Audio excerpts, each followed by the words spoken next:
Magandang araw sa inyong lahat. Ako po si Cherry Joy Romero, 40 years old. Nagtatrabaho po sa isang pribadong kumpanya at the same time po, nagiging caregiver din po kapag weekend. 3 taon na rin po ako member sa CCES sa Charismatic. Bilang isang abalang tao sa araw-araw na gawain ko, mahirap po talaga, malaking apekto po sa akin ang pananampalataya. Kasi po araw-araw marami po tayong stress na nararanasan at ang hirap pong ma-absorb lahat po yun ng sabay-sabay. Kaya ang naging gawain ko, ang naging way ko para mabawasan ko lahat ng mga iniisip ko or nagbibigay ng ibang negatibong emosyon sa akin ay isang pagdarasal. Kaya po naging aktibo po ako, sinikap ko na maging aktibo sa simbahan sa abot ng makakaya.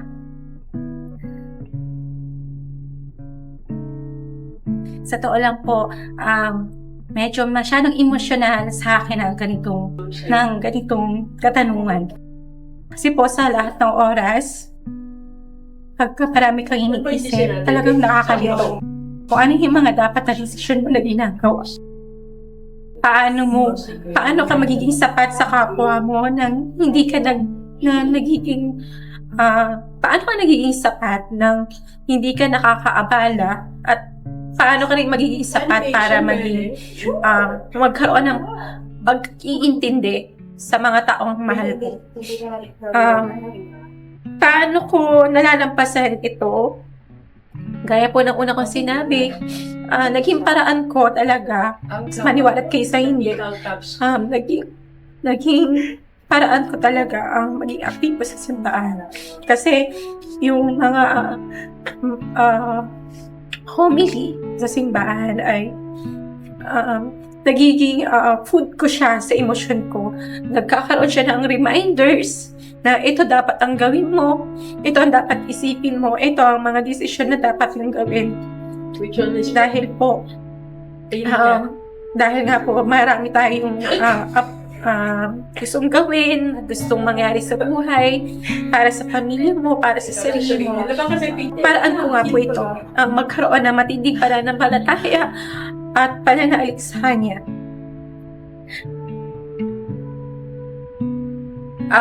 May mga panahon na nagdarasal po ako, katulad po na pagkakaroon ng magandang relasyon or kasintahan. Bago mag-pandemic, during the pandemic po, marami po mga challenges na nangyari sa atin.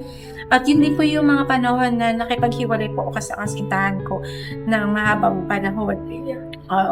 Almost 12 years po kami noon, pero dumating po kami sa time na kailangan na namin maghiwalay.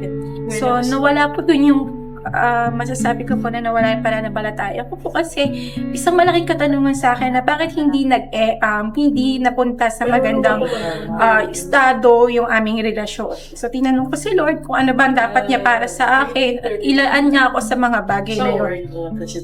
At sa mga panahon na yun, talagang narito ako kung ano ba ang tuluyan na ba akong makakalimutan ko ang buhay na may kasama sa buhay o habang buhay na lang ba akong mag-isa. Yun po yung mga katanungan na itinatanong ko kay Lord kung saan niya ba ako dapat ilagay. Sa maniwala't pa sa hindi, sa mga panahon na nalilito ko at nagkakaroon ng katanungan para sa sarili ko. Sa maniwala po kayo sa loob ng isang linggo kapag mabigat ang loob ko. Iniiwasan ko na makipag-usap ng kahit kanino.